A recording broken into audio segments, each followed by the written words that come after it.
Hello students, welcome to Pillai coaching class. This is Tyrone, your English teacher. Today we are going to do a chapter from our English textbook, Footprints Without Feet. The name of the chapter is Bholi. From her very childhood, Bholi was a neglected child. The reason why she was neglected because she was unable to speak very clearly. First of all, when she started to speak, it was very late, and when she began to speak, she would stammer. Apart from that, in her childhood days, she was infected with the smallpox disease, which left her face disfigured. She was not very pleasant to look at now, but when she was very young, she was quite pretty.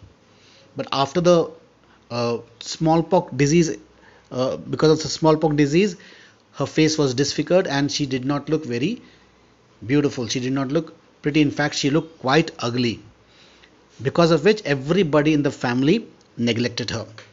She was the youngest of the 7 siblings. There were 4 brothers and 3 sisters in the family, and Bholi was the youngest one. And she was never given new clothes. Her clothes were never washed.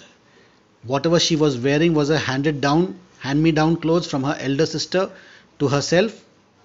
Her father had sent her 4 brothers to school, and 2 of her sisters were married.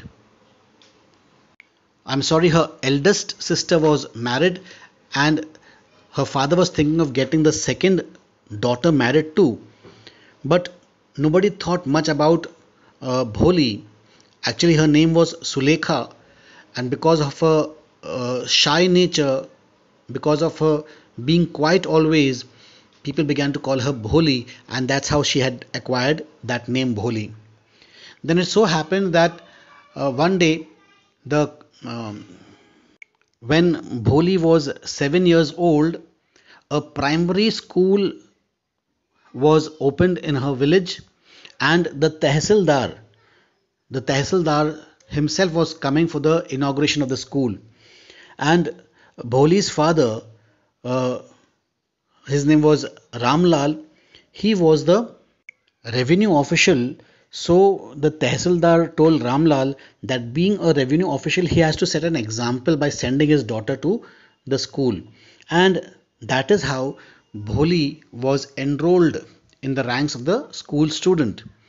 But at home, when his father, when Bholi's father, I'm sorry, her father, when Bholi's father uh, was asking Bholi to go to school, when he was trying to drag her to school, she was a bit afraid, because she had experienced that the family cow, which was led out of the house, was sold in the market, and the cow never came back home. So she felt that the parents might dispose Bholi off in a similar way, so she was a bit scared. But then, when the father said that give Bholi a nice bath, give her stitch some new clothes for her, so that when she is in school she should be presentable in front of everyone. Otherwise, all the people would name us, blame us.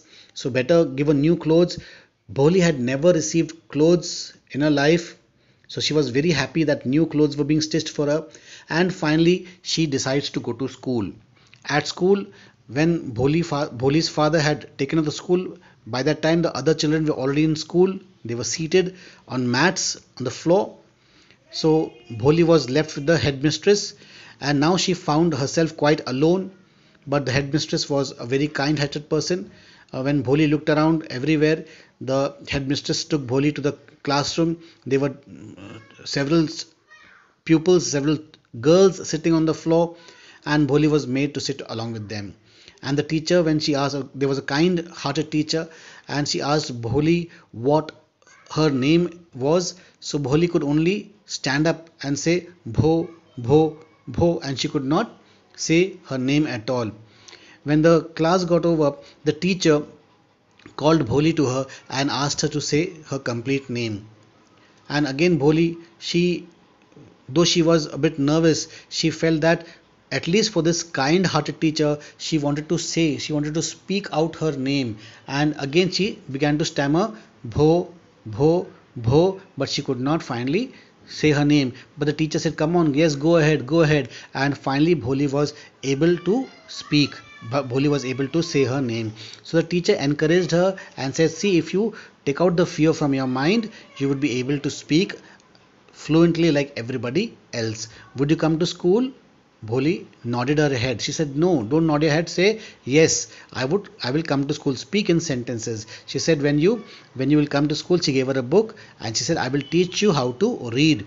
I will teach you how to write. And when you finish reading this book, I will give you another book and then another book. And soon you would be a literate girl from your village. So in this way, the story moves ahead. So let's read and find out what is there in the story for us. Bholi. From a very childhood, Bholi was neglected at home. Why did a teacher take special interest in her? Did Bholi measure up to a teacher's expectations?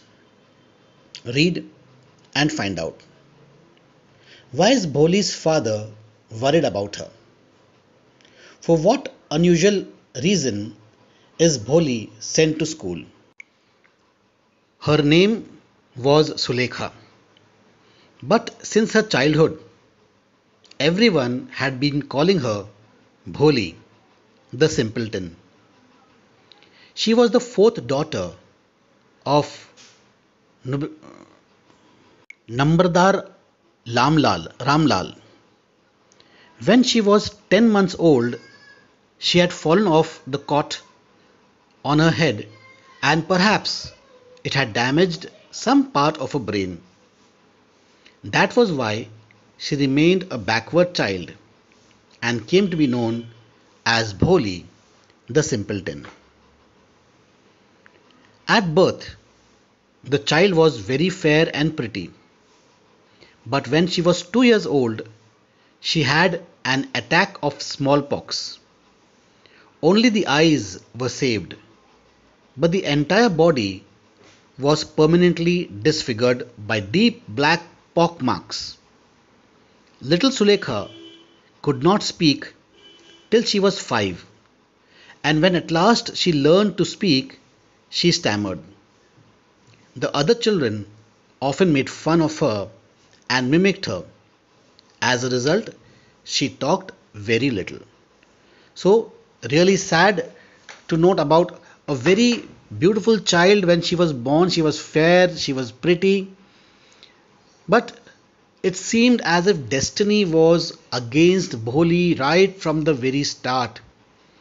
She was barely 10 months old when she fell from the bed, hurt her head, and perhaps because of that reason, some portion of her brain was affected, and she was late to learn how to speak. When Bholi was only 2 years old, she was infected by the smallpox disease. Smallpox and chickenpox are two different things, my dear children.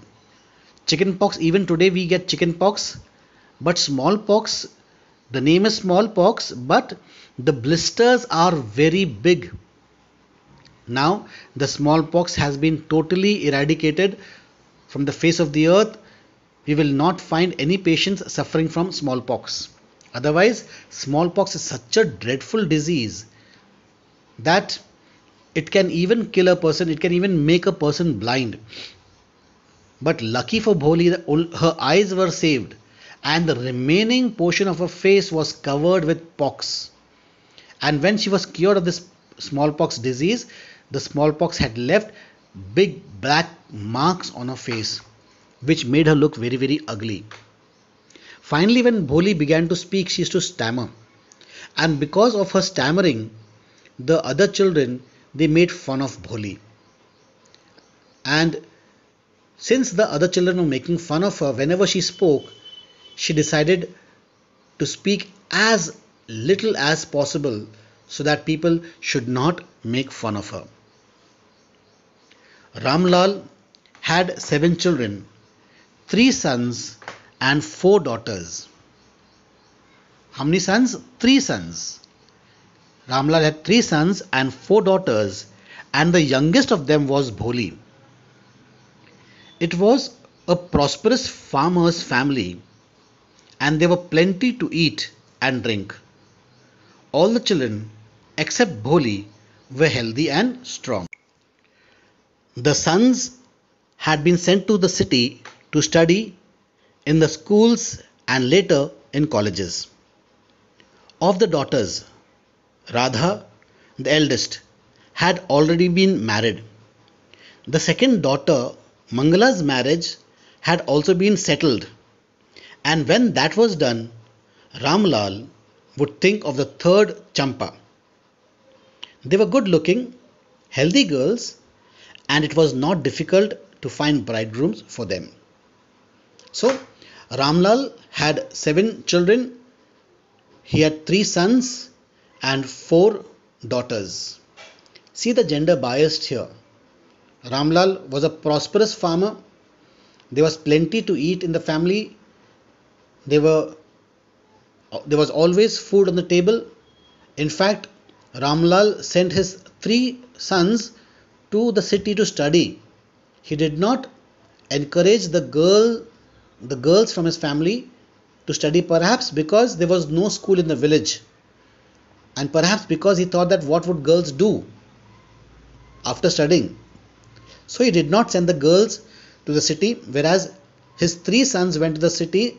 They went to schools in the city. After graduating from the school, they were enrolled in the college and they were studying in the college. Ramlal's eldest daughter, her name was Radha. Radha had already been married, and the second daughter, her name was Mangala. Mangala's marriage had also been settled. Mangala was about to get married, and then the third one, her name was Champa. Champa would be the next in line of marriage. So getting the daughters married was, these three of them married was not a difficult task because they were quite healthy and quite beautiful. But the problem was with poor Bholi. Bholi's name was Sulekha. So Sulekha, Champa, Mangala and Radha. These are the four names of the daughters mentioned in the chapter. But Ramlal was worried about Bholi. She was neither good looking nor was she intelligent. But Ramlal was worried about Bholi. She had neither good looks nor intelligence. Bholi was 7 years old when Mangala was married.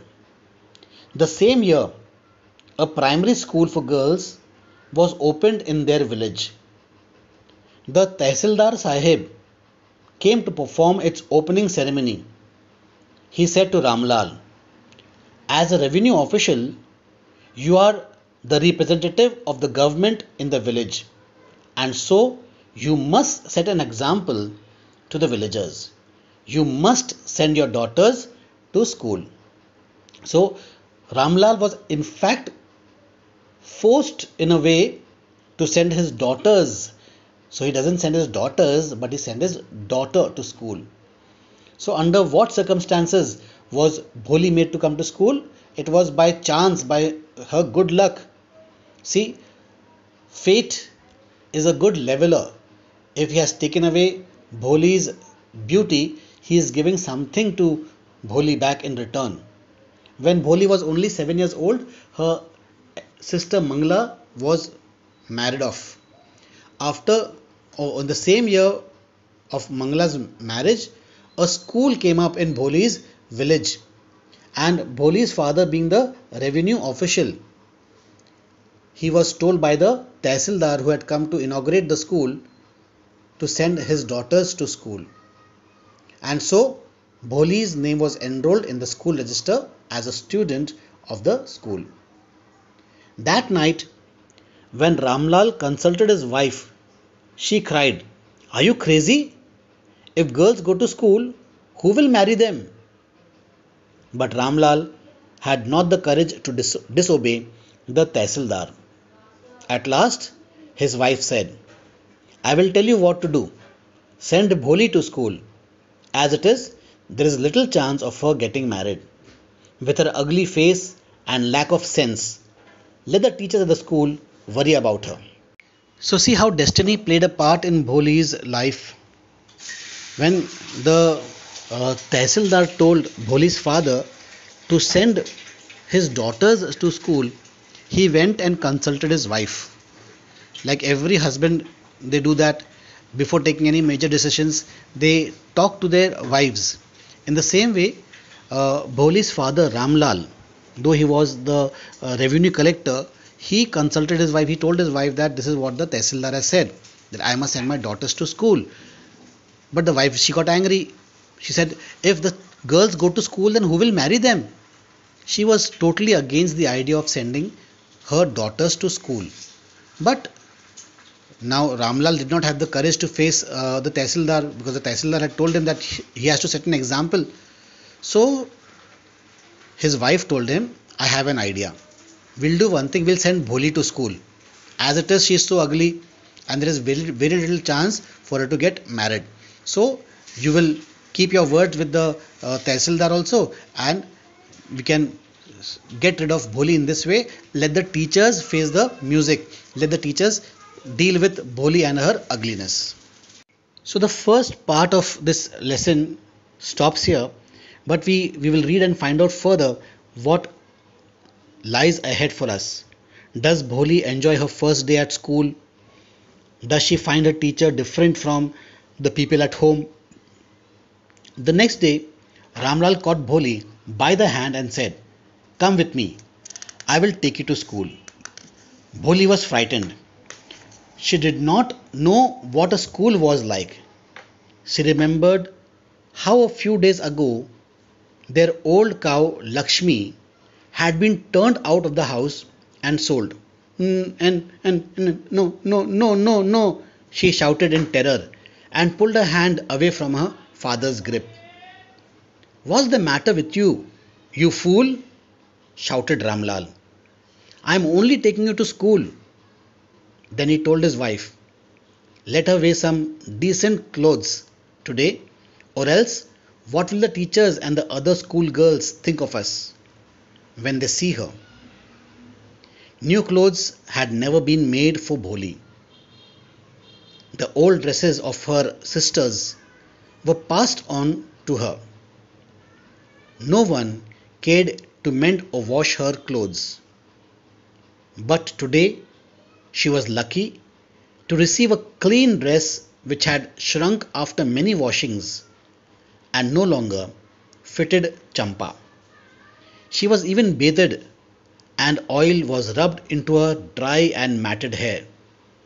Only then did she begin to believe that she was being taken to a place better than her home. So Bholi, she did not know what school was. She felt that like Lakshmi. Who is Lakshmi? Lakshmi is her cow, is the family cow.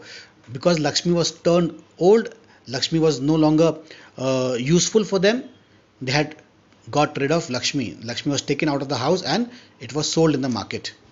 She felt that her father is pulling her away because she is not useful in the family. So she began to resist. She said no and pulled her hand and tried to run away from her father. When her father said that I'm only taking you to school. When father told her mother to get some good clothes for her, and when she was given a nice bath, fresh clothes were given to her, when her hair was applied with oil, only then she thought that perhaps she is going to some place that is better than home. Because her father said that what would the other people think if they see her so untidy, if they see her so dirty. And now she was a bit happy to go to school. When they reached the school, the children were already in the classrooms. Ramlal handed over his daughter to the headmistress. Left alone, the poor girl looked about her with fear-laden eyes. There were several rooms, and in each room girls like her squatted on mats reading from books or writing on slates. The headmistress asked Bholi to sit down in a corner in one of the classrooms. Bholi did not know what exactly a school was and what happened there, but she was glad to find so many girls almost of her own age present there. She hoped that one of these girls might become her friends. The lady teacher who was in the class was saying something to the girls, but Bholi could understand nothing. She looked at the pictures on the wall. The colors fascinated her. The horse was brown, just like the horse on which the Tahsildar had come to visit their village.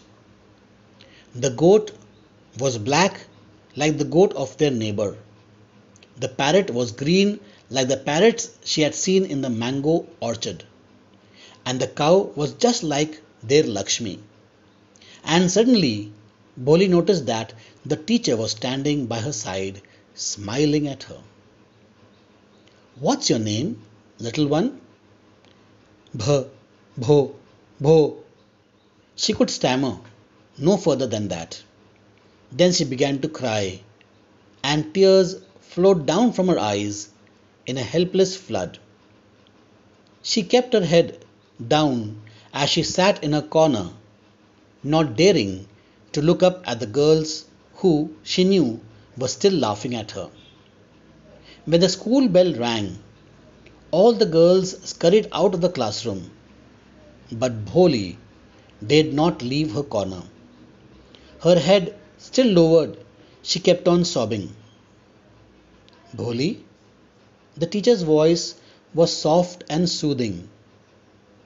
In all her life, she had never been called like that. It touched her heart. Get up, said the teacher. It was not a command, but just a friendly suggestion. Bholi got up. Now tell me your name. Sweat broke out over her whole body. Would a stammering tongue again disgrace her? For the sake of this kind woman, however, she decided to make an effort. She had such a soothing voice, she would not laugh at her. Bh, bh, bho, bho, she began to stammer. Well done, well done, the teacher encouraged her. Come on, now, the full name. Bh, bh, bho, Bholi. At last she was able to say it and felt relieved as if it was a great achievement.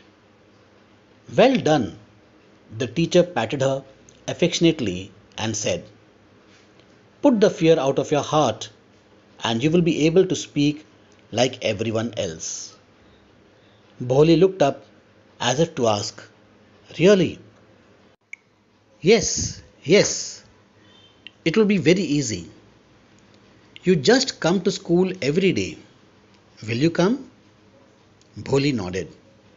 No, say it aloud. Yes. And Bholi herself was astonished that she had been able to say it. Didn't I tell you? Now take this book. The book was full of nice pictures, and pictures were in color: dog, cat, goat, horse, parrot, tiger, and a cow, just like Lakshmi. And with every picture was a word in big black letters. In 1 month, you will be able to read this book. Then I will give you a bigger book, then a still bigger one. In time, you will be more learned than anyone else in the village. Then no one will ever be able to laugh at you. People will listen to you with respect, and you will be able to speak without the slightest stammer. Understand? Now go home and come back early tomorrow morning. Bholi felt as if suddenly all the bells in the village temple were ringing and the trees in front of the schoolhouse had blossomed into big red flowers. Her heart was throbbing with a new hope and a new life. So, something wonderful happened in school, though at first, since the teacher did not know that Bholi could not speak clearly as a teacher does, she asked Bholi to introduce herself to the class. While Bholi was still engrossed in the posters and the pictures that were displayed on the wall, she was looking at the cow, the goat, the horse, the parrot, when the teacher came and stood next to her and asked her her name in a very polite and in a very gentle way. Bholi, she began to stammer, and she knew that now she would be made fun of. She did not have the confidence to speak, and so she stammered out her name, and she knew that the entire class of girls might be laughing at her. And she, poor thing, she broke down into a sob. She began to cry and she did not lift her head at all. What we like here is the attitude of the teacher. The teacher gave her enough space. The teacher did not go to her and said, "Stop crying, Bholi, don't behave like a sissy, don't cry. See, everybody is laughing at you, don't make a fun out of you." She allowed her to cry. Bholi dared not lift her head again till the bell rang. Even after the final bell rang, when all the girls had left the class, the girls were on the way back home, even at then Bholi dared not get up from there. It was then again the teacher came and with very gentle voice she called out to Bholi.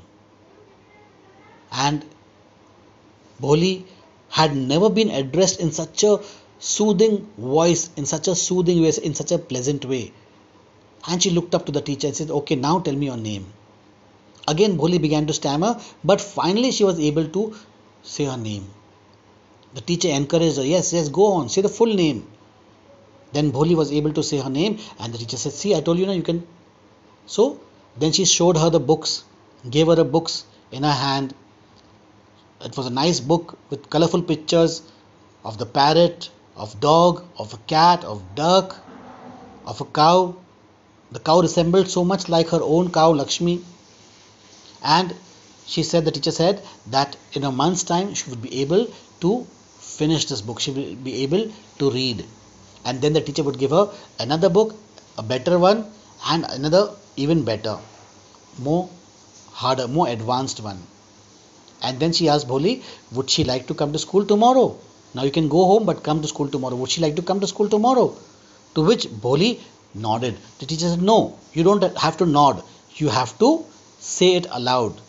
And Bholi said, yes. Bholi herself was surprised that she was able to talk. See, the teacher said, "You can talk." And that's how the teacher encouraged Bholi. And a new chapter in Bholi's life began from that particular day. Why do Bholi's parents accept Bishambar's marriage proposal? Why does the marriage not take place? Who is Bishambar? Who did Bishambar propose to marry? Of course, Bholi. And why does Bholi not want to marry Bishambar? Let's read and find out. Thus, the years passed. The village became a small town. The little primary school became a high school. They were now a cinema under a tin shed and a cotton ginning mill. The mail train began to stop at their railway station.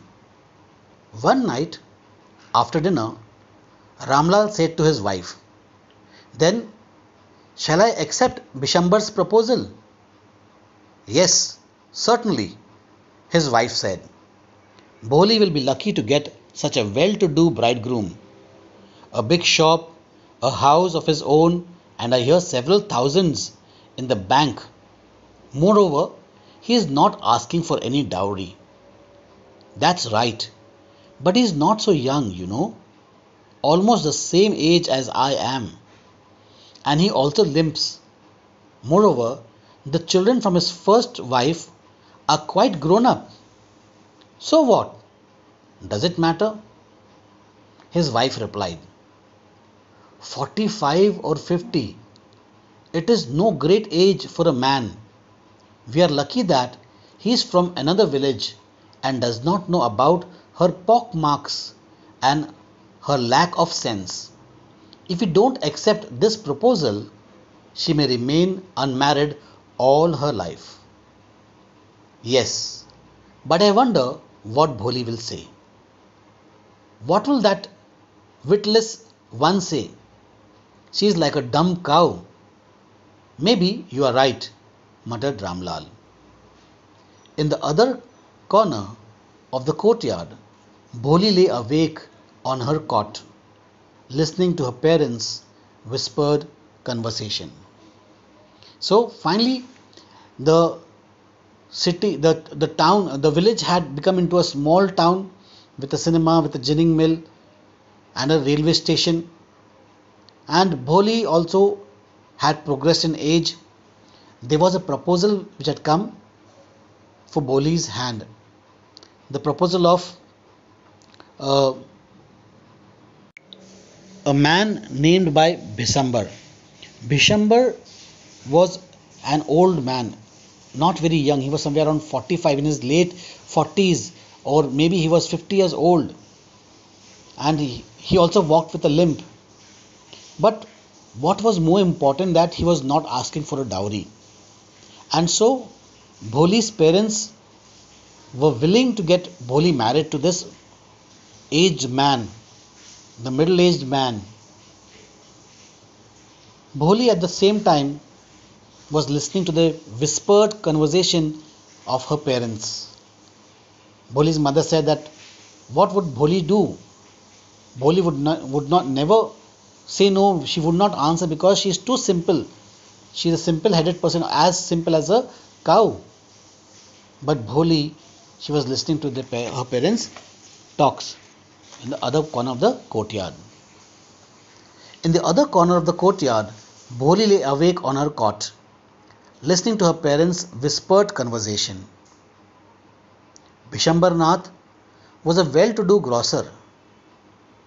He came with a big party of friends and relations with him for the wedding. A brass band playing a popular tune from an Indian film headed the procession, with the bridegroom riding a decorated horse. Ramlal was overjoyed to see such pomp and splendor. He had never dreamt that his fourth daughter would have such a grand wedding. Bholi's elder sisters, who had come for the occasion, were envious of her luck. When the auspicious moment came, the priest said, "Bring the bride." Bholi, clad in a red silken bridal dress, was led to the bride's place near the sacred fire. "Garland the bride," one of his friends prompted Bishambar Nath. The bridegroom lifted the garland of yellow marigolds. A woman slipped back the silken veil from the bride's face. Bishambar took a quick glance. The garland remained poised in his hands. The bride slowly pulled down the veil over her face. "Have you seen her?" said Bishambar to the friend next to him. "She has pock marks on her face." "So what? You are not young either." "Maybe, but if I am to marry her, her father must give me 5,000 rupees. So now, after seeing Bholi's face, this bridegroom, Bishambar Nath, he wants to take advantage of the situation. Being a grocerer, being a businessman, He's trying to make a business deal. He said, if at all I'm to get married, because his friend said, "Na, that you are no young man either. If she's if she has pock marks on the face, so what? You are not young either." So he said, okay, if I'll get married to her, I want 5,000 rupees as dowry. In those days, 5,000 meant a big amount, a big sum. But if I'm to marry her, her father must give me 5,000 rupees. Ramlal went and placed his turban, his honor, at Bishambar's feet. "Do not humiliate me so. Take 2,000 rupees." "No, 5,000 or we go back. Keep your daughter." "Be a little considerate, please. If you go back, I can never show my face in the village." "Then out with 5,000." Tears streaming down his face, Ramlal went in, opened the safe, and counted out the notes. He placed the bundle at the bridegroom's feet. On Bishambar's greedy face appeared a triumphant smile. He had gambled and won. "Give me the garland," he announced. Once again, the veil slipped back from the bride's face, but this time her eyes were not downcast. She was looking up, looking straight at her prospective husband, and in her eyes there was neither anger nor hate, only cold contempt. Bisambar raised the garland to place it round the bride's neck, but before he could do so, Bholi's hand struck out like a streak of lightning, and the garland was flung into the fire. She got up and threw away the veil. "Pitaji," said Bholi in a clear, loud voice, and her father, mother, sisters, brothers, relations, and neighbors were startled to hear her speak without even the slightest stammer. "Pitaji, take back your money. I am not going to marry this man." Ramlal was thunderstruck. The guests began to whisper, "So shameless, so ugly, and so shameless." "Bholi, are you crazy?" shouted Ramlal. "You want to disgrace your family? Have you regard for our izzat?" "For the sake of your izzat," said Bholi, "I was willing to marry this lame old man. But I will not have such a mean, greedy, and contemptible coward as my husband. I won't, I won't, I won't." What a shameless girl! We all thought she was a harmless, dumb cow. Bholi turned violently on the old woman. "Yes, auntie, you are right. You all thought I was a dumb, driven cow. That's why you wanted to hand me over to this heartless creature. But now the dumb cow, the stammering fool, is speaking. Do you want to hear more?" Bishambarnath, the grocer, started to go back with his party. The confused bandsmen thought this was the end of the ceremony and struck up a closing song. Ramlal stood rooted to the ground, his head bowed low with the weight of grief and shame. The flames of the sacred fire slowly died down.